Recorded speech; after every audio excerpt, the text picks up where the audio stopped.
Karakteristik gelombang mekanik.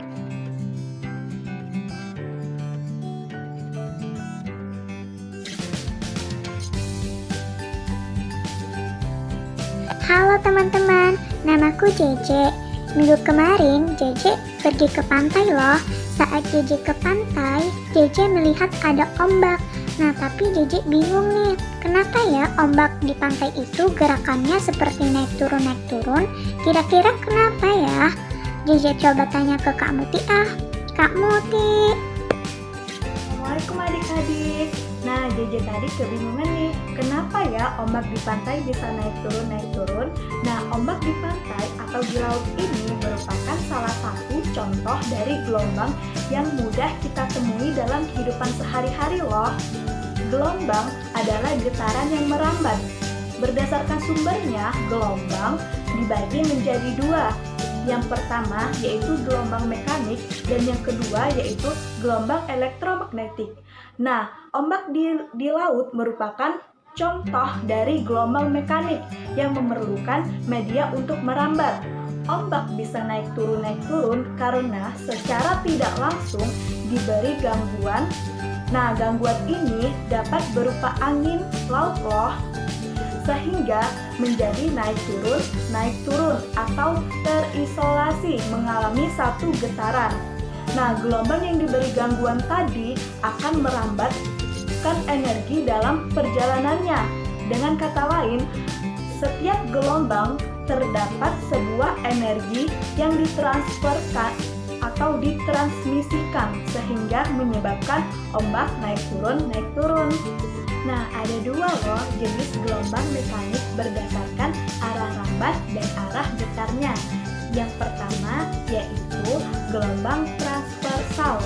Gelombang transversal ini ialah arah rambatnya tegak lurus dengan arah getarnya. Contoh, gelombang pada tali dan gelombang pada air seperti kasus ombak di pantai tadi. Nah, yang kedua yaitu gelombang longitudinal. Gelombang longitudinal ini ialah gelombang yang arah getarnya searah dengan arah rambatnya. Contoh, gelombang bunyi dan gelombang pada seringki. Nah, karakteristik gelombang itu ada 4 loh. Apa aja? Yang pertama yaitu panjang gelombang atau disimbolkan dengan lambda. Nah, satu panjang gelombang transversal itu ialah satu bukit dan satu lembah. Sedangkan satu panjang gelombang longitudinal itu panjang antara dua rapatan yang berurutan atau jarak antara dua renggangan yang berurutan.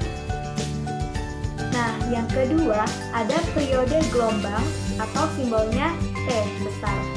Nah, periode gelombang ini ialah waktu yang diperlukan untuk menempuh satu gelombang. Terus yang ketiga ada frekuensi gelombang yang disimbolkan dengan F. Frekuensi gelombang ialah jumlah gelombang tiap sekon, yaitu banyaknya gelombang penuh yang terbentuk dalam satu sekon, sehingga frekuensi merupakan kebalikan dari periode tadi, atau F sama dengan 1/T. Nah, yang keempat ada cepat rambat gelombang yang disimbolkan dengan V. Nah, cepat rambat gelombang ini ialah jarak yang ditempuh gelombang tiap satuan waktu. Nah, rumus cepat rambat gelombang itu dapat berupa panjang gelombang dibagi dengan periode gelombang, atau cepat rambat gelombang bisa juga dicari dengan panjang gelombang dikali dengan frekuensi gelombang tadi. Nah, ini Kak Muti ada soal mengenai pembahasan gelombang mekanik yang sudah kita bahas tadi. Silakan adik-adik dijawab di kolom komentar ya. Nah, itu soal itu menanyakan apa yang kita bahas tadi, yaitu panjang gelombang, frekuensi, dan cepat rambat gelombang. Jawab di kolom komentar ya. Yang jawabannya benar, nanti Kak Muti like ya. Nah, itu tadi penjelasan dari Kak Muti mengenai gelombang mekanik. Semoga dapat dipahami dan dipelajari di rumah dengan baik ya. Nah, jangan lupa jaga kesehatan ya. Terus pakai masker dan jaga jarak dengan teman. Dan jangan lupa patuhi protokol kesehatan. Wassalamualaikum warahmatullahi wabarakatuh. Dadah.